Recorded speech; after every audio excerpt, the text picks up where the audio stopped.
Hello and welcome to our three-part mini-series about spiritual business or how to grow a spiritual business. My name is Melinda from Changelicious, also known as Mademoiselle Tarot. And I'm Julianne Victoria of Through the Peacock's Eyes.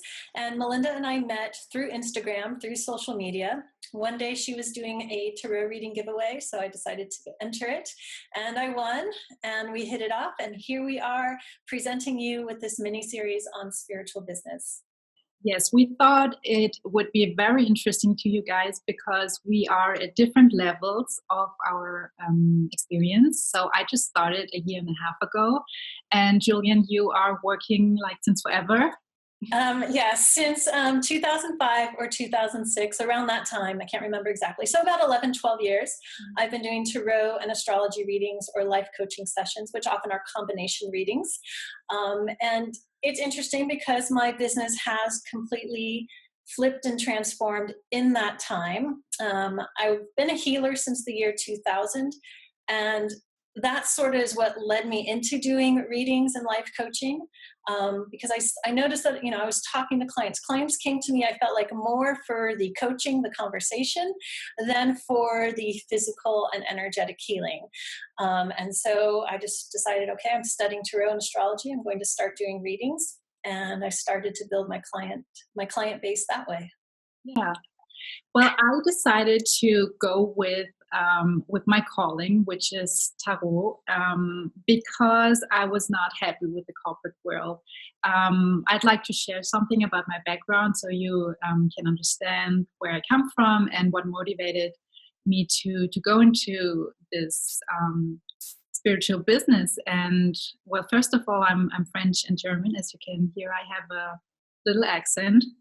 And I studied for several years, like visual communication and international business. I moved to Paris and New York, and well, I lived in Germany. Now I'm in Switzerland, so I traveled the world and have actually this, how do you say, like high business profile or high career profile, but I recognize that I'm not happy in the corporate world because of its value or lack of values, and it didn't match. It didn't resonate with me any longer because I'm a very high, like I'm a highly sensitive person, and one day I couldn't ignore my calling anymore to actually help people, to coach people, and to share my gift which is tarot. Mm-hmm. Yeah, and a little more on my background is I was a linguist studying languages, historical linguistics, as well as archaeology. And I wasn't happy with the graduate program I was in. I didn't see me doing that once I was done with school. And I actually started to get messages in my dreams. I started dreaming about bears following me, trying to steer me off in different directions. And I decided to listen to that message, and I began researching the symbolism of the bear. And the one phrase that struck me was that bears are guides for healers. And I just immediately knew that was my calling. That was a message, is to like switch course of career, go to school, become a massage therapist, a body worker, an energy worker. And again, then that led to me doing tarot and astrology readings. And all of it I consider is under the umbrella of healing. And so it's just been growing from there. Yeah. And I think it's interesting because like from both our stories, what comes out of it is actually that you need to have a why you are starting this. Right. Like in my case, it was, there's no way that I can like continue with my day-to-day job because it didn't work out for me. I didn't felt good anymore. Yeah, and for me, I mean, I wasn't happy in my graduate studies. It didn't feel right. And I think I was putting it out there. What am I supposed to do? And I was getting the guidance. But asking, for those of you watching this, and you're interested in going into a spiritual business or you're starting one, it is important to ask yourself why. Are you going into it because it's your calling? Are you going into it because you think it's a great way to make money? Are you going into it for other reasons? So do ask yourself that, because that will influence how successful you are in a spiritual business. And keep in mind that there's a lot of work that goes into building your own business, whether it's a spiritual business or not. It takes a lot of time, energy, effort that you don't get paid for. In you will, like, one day you will question everything. So your why actually will keep you motivated through the rough times. Like, you will have maybe even your family or close friends that are questioning your work or your path, and then you have to defend yourself, you have to explain yourself, and you need to be convinced of what you're doing is actually valuable to you and important to you. So to stay focused, you need to know your why. Yeah. And one thing to keep in mind is, you know, a lot of people think they need to just quit everything they're doing and start their spiritual business. And if you have a lot of money saved up, that's great. It can work. But oftentimes you really need to be practical and, you know, keep that job while you build your spiritual business, have a part-time job. And, you know, that's a lot of work on top of all this other work you're doing to put yourself out there. So keep that in mind, that it's a lot of work, basically. Totally. And I fell into this trap as well. The moment I decided, okay, I need to do something, I started with my blog, which is in German, and I was working full time, and it helps you just to try, like, test the waters. Like, is it something you really want to do on a regular basis? Does it really feel good 3 months later? Like, is it really something that you want to pursue? So start while you work somewhere. Just, have your bills paid. Like, don't dive into this blindfoldedly. Yeah. And so when I decided for myself, okay, the blog thing is working, this is something I like to write, I want to keep going, I quit my job, but I didn't have a client base. So I learned it the hard way. Now I work like part-time, which allows me to actually like pay my rent and build my business in maybe a slower pace, but in a healthier way, because I'm not stressed out about the money. Right.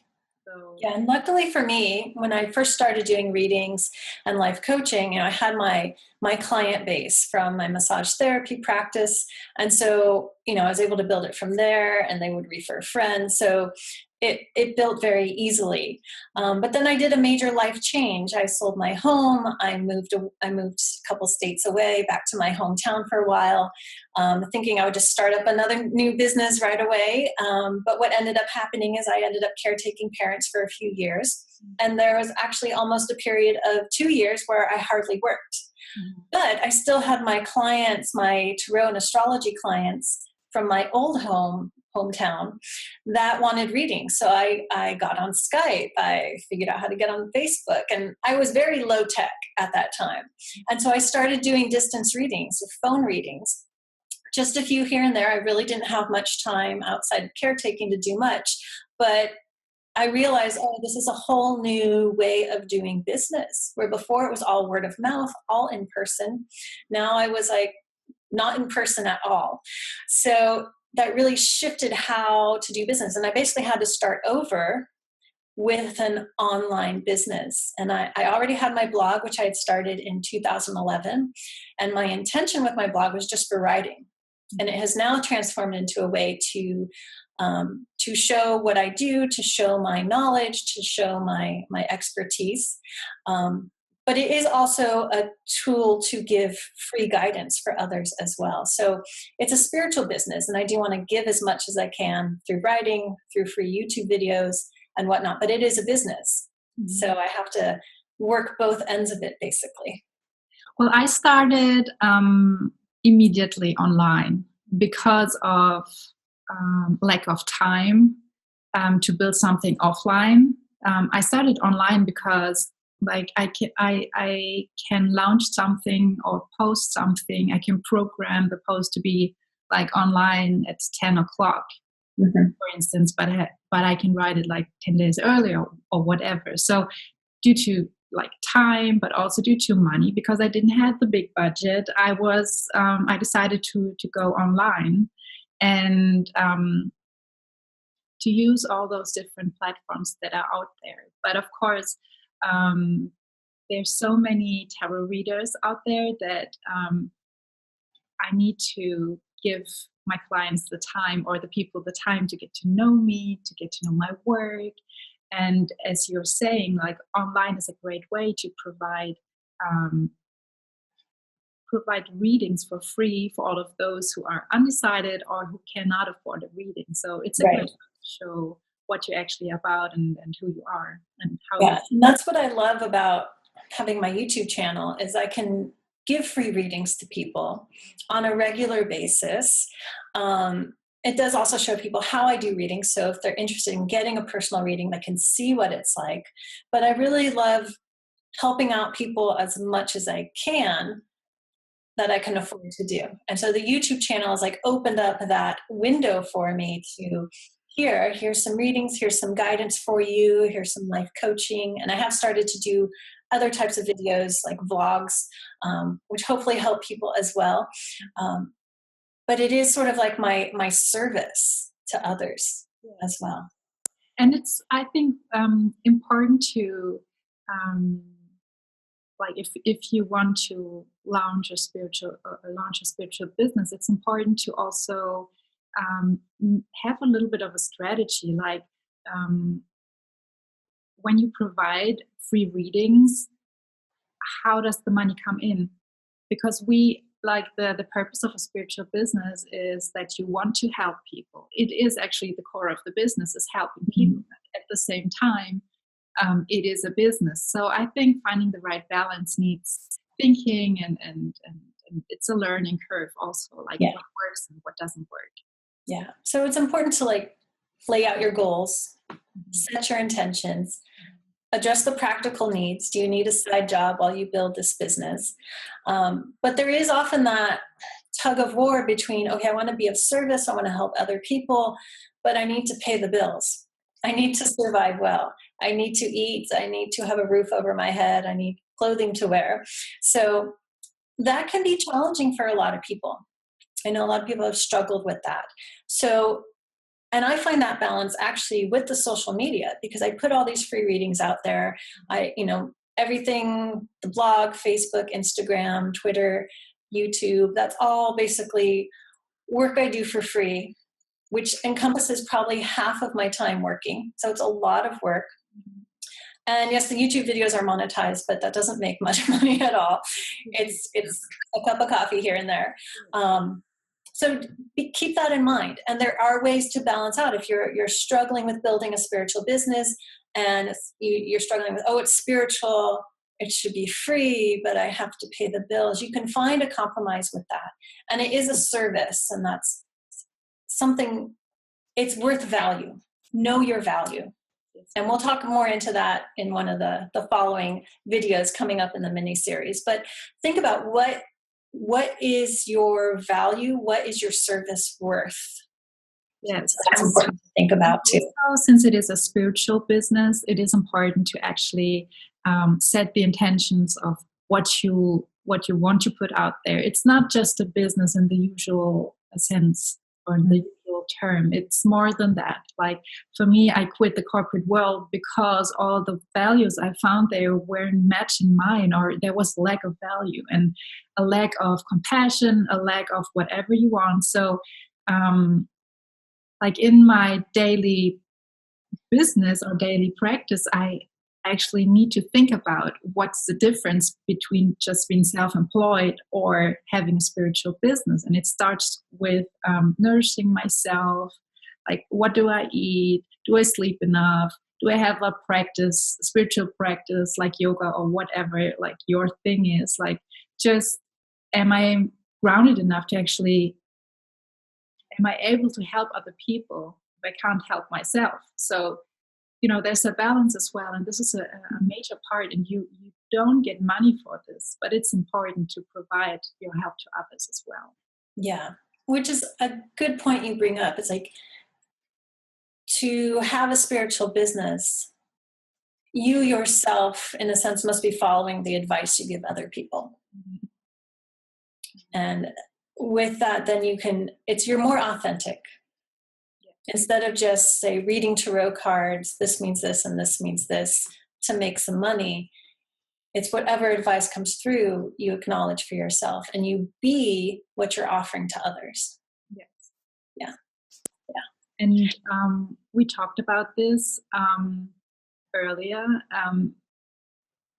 The funny thing, since I do the YouTube videos and I listen to them when I edit them to upload them, I hear myself give myself the reading, and a whole new world actually opens since I record myself. So even if you're not like doing a spiritual practice, it helps to record yourself when you're reading for yourself. That's actually true. Yes. Sometimes I'll go back. I don't often do it because it does take time, but I'll go back and listen to what I say for my own sign. Mhm. And I'm surprised at what comes up. And it's like, oh, that's good advice. I should listen to that. And then try to do so. But yeah, so So do you want to add anything else? I think we should wrap it up. So The thing is to know your why, so that like you know what your business actually is all about. yeah, have a vision. Ask yourself why you're doing it or why you want to build this spiritual business. Set your goals, set your intentions, and then start taking the action steps you need to take, but also envision how you wish it to grow. But be flexible. Yes. Because I never imagined ever that I would have a mostly online business. I even would probably said I never wanted that. And now that's what I have. It's funny. So be open to it changing and morphing and being flexible. Yes, totally. Yeah. I Yeah. started with Changelicious,